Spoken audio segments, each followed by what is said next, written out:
Hello বন্ধুরা, কেমন আছো তোমরা? আশা করি সবাই খুব ভালো আছো। আলোর রান্নাঘরে তোমাদের সবাইকে স্বাগত। আজ আমি তোমাদের সাথে শেয়ার করব রথযাত্রা স্পেশাল খাজা। এই খাজা ছাড়া রথযাত্রা আমাদের কাছে অসম্পূর্ণ। জগন্নাথ দেবের খুব প্রিয় একটা জিনিস। তো চলো আজ আমি কিভাবে বানাচ্ছি খাজা সেটাই তোমাদের সাথে শেয়ার করব। প্রথমে একটা পাত্রের মধ্যে নিয়ে নিয়েছি 500 গ্রাম মতো ময়দা। এরপর এখানে দিয়ে দিচ্ছি 3 টেবিল চামচ চিনি,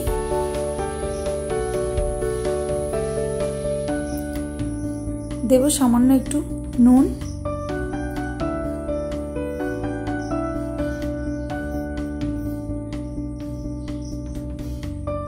আর দেব সাদা তেল।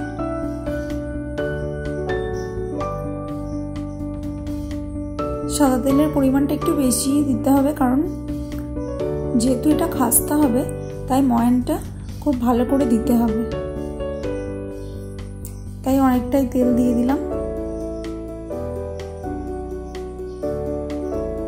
বেশ ভালো করে মাখিয়ে নিচ্ছি, যাতে এইভাবে ডেলা ডেলা করা যায় সেটা দেখে নিতে হবে, তাহলেই বোঝা যাবে যে ময়ানটা খুব ভালো হয়েছে। এখানে মাখা হয়ে গেছে। এবারে এর মধ্যে হালকা হালকা জল দিয়ে একটা ডো তৈরি করে নেব। যেহেতু এটা একটু শক্ত করে মাখতে হবে, তাই একেবারে অনেকটা জল দিয়ে দিলে পাতলা হয়ে যাওয়ার চান্স থাকে, তাই অল্প অল্প জল দিয়ে মেখে নিচ্ছি। আবার একটু জল দিচ্ছি।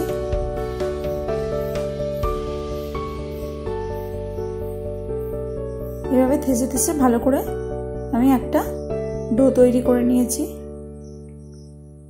এবারে এটাকে বেশ কিছুক্ষণের জন্য আমি চাপা দিয়ে রেখে দেব। তার আগে আমি এর মধ্যে সাদা তেল একটু মাখিয়ে নিচ্ছি।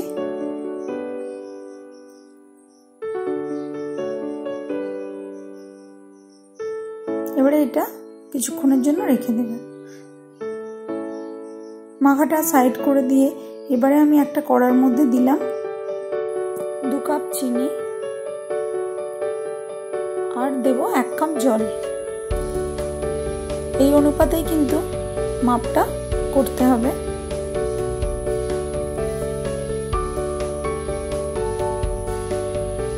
যেহেতু রসটা খুব ঘন তৈরি করতে হবে, তাই জলের পরিমাণটা কম হবে। এর মধ্যে দিয়ে দিচ্ছি একটু লেবুর রস।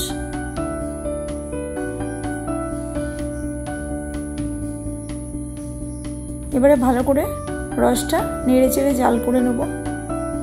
আর এর মধ্যে দিয়ে দিচ্ছি ছোট এলাচ। যতটাই রস তৈরি করা যাক না কেন, এই অনুপাতেই রসের মাপটা নিতে হবে।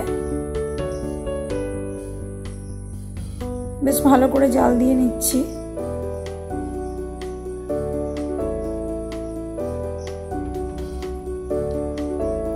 আমি এখানে 3-4 মিনিট মতো রসটা জাল করে নেব।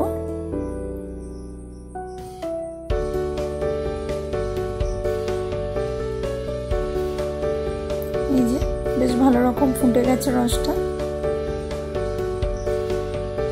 এবারে একটু দেখে নেব যে চটচটে ভাবটা আসছে নাকি। হ্যাঁ, হয়ে গেছে, রসটা রেডি। এরপর যে ডোটা আমি মেখে রেখেছিলাম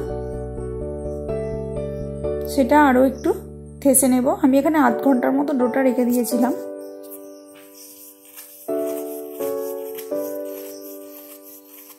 আরো একটু ভালো করে থেসে নিচ্ছি।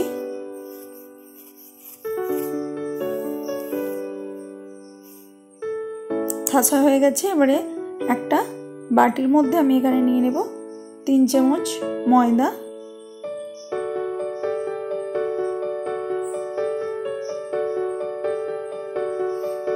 আর নেব সাদা তেল। এর মধ্যে দেব সাদা তেল,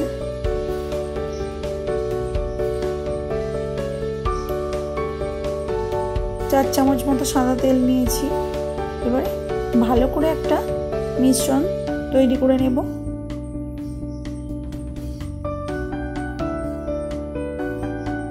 এই যে মিশ্রণটা একদম রেডি হয়ে গেছে।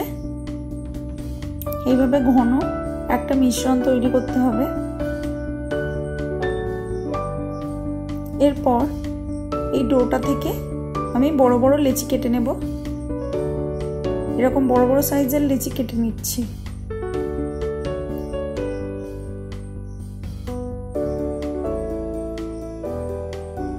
সব লেচিগুলো কেটে নিয়েছি। এবারে এগুলো একটু হাতে গোল করে নেব।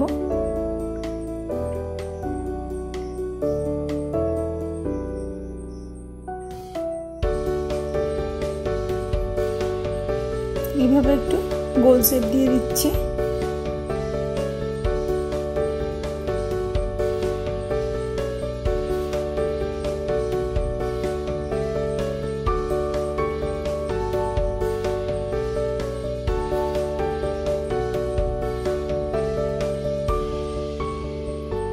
এবারে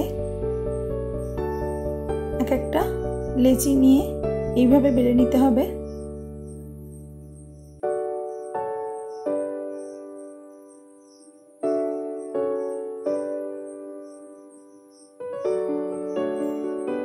এইভাবে বেলে নিলাম লম্বা করে।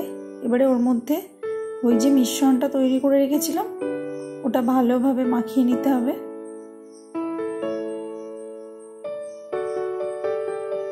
ওর মধ্যে অল্প অল্প ময়দা দিয়ে দিচ্ছি।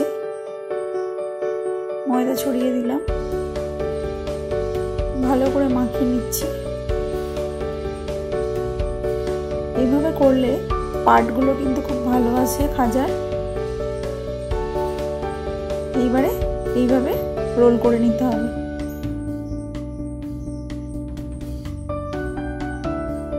ব্যাস একদম রেডি।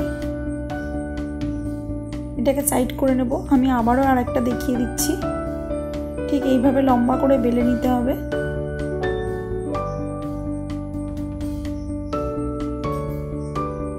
এর মধ্যে আবার মিশ্রণটা দিয়ে দিলাম।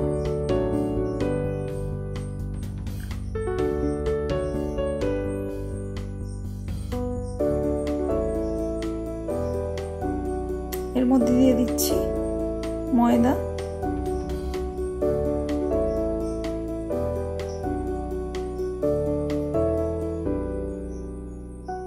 ভালো করে মিশিয়ে নিলাম ময়দাটা।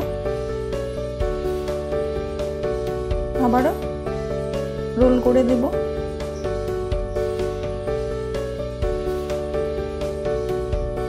এভাবে রোল করে নিচ্ছি।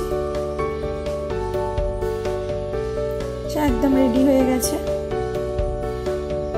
আমি সব কটা ওইভাবেই করে নিয়েছি। এইভাবে এবারে রোলগুলোকে কেটে নিতে হবে।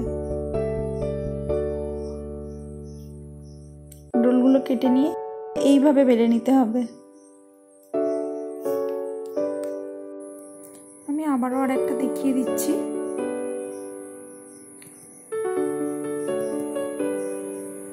তো এইভাবে সবকটা বেলে নিতে হবে।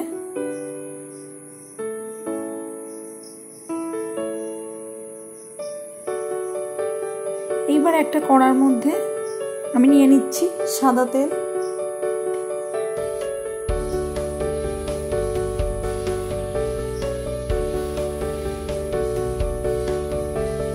সাদা তেলটা গরম হয়ে গেছে। এবারে খুব গরম করলে হবে না, একদম খুব ডিপ গরম করলে হবে না, একটু হালকা গরম করতে হবে। এর মধ্যে দিয়ে দিচ্ছি খাজাগুলো।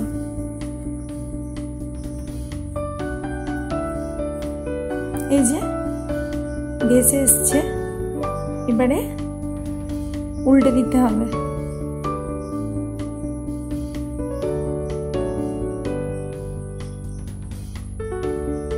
এইভাবে উল্টে পাল্টে খাজাগুলো ফ্রাই করে নিতে হবে।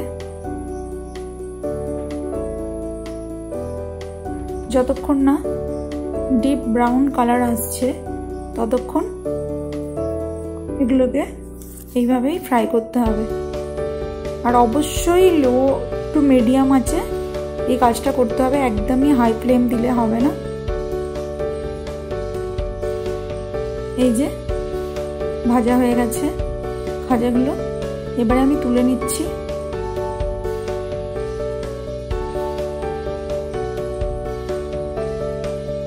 একদম তুলে নিয়ে এগুলো রসের মধ্যে দিয়ে দেব। সব খাজাগুলো তুলে নিয়েছি, এবারে এটা রসের মধ্যে দিয়ে দিচ্ছি। সব খাজাগুলোই আমি রসের মধ্যে দিয়ে দিয়েছি। এগুলো কিন্তু বেশিক্ষণ এর মধ্যে রেখে দেব না, এগুলো মাঝে মাঝে এরকম হালকা করে নেড়ে চেড়ে উল্টে পাল্টে দেব। এরকম 2-3 মিনিট করে নিচ্ছি, তাতেই ভালোভাবে রস ঢুকে যাবে।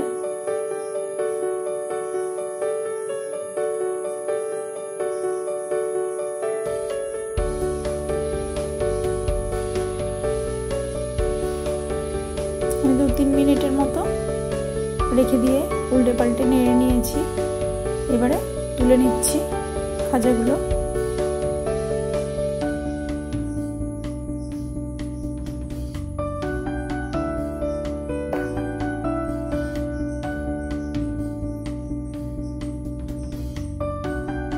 এই যে সবকটা খাজা তুলে নিয়েছি।